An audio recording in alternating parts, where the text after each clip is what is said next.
Mau bilang wow, tapi be aja. Mau bilang wadidaw, ya wadidaw sekali. Apanya kebohongannya? Siapa? Guys, Stella Sokia katanya mau menyalurkan bantuan ya sebanyak 10 ton dan saat ini ternyata sudah tertahan di Bandara Medan. Kok bisa sayang?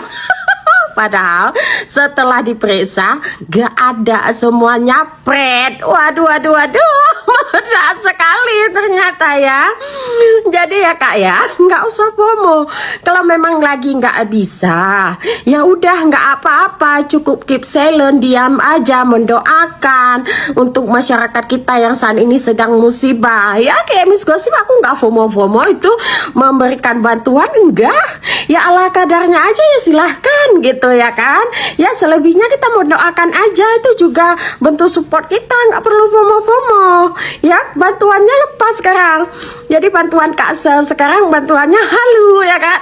Katanya lagi mau menyalurkan lewat jet pribadi. Tambah halu lagi ya kak ya. Nggak usah kak bangun kak, udah 2025 ya, hutang di mana-mana kakak. Ya udahlah, aku nggak ngurus hutang kakak, setidaknya jangan tambah halu kak. Kasihan ya, jualan aja, berkarya aja seperti dulu ya kan, bagus gitu, nggak usah halu-halu kali. Kasihan loh, kita semua ini sedang musibah terus mengharapkan bantuan, terus pernyataan kakak dengan menyalurkan bantuan halu lagi ya kan, tertahan di bandara. Agak lain memang kakak. Wadidaw.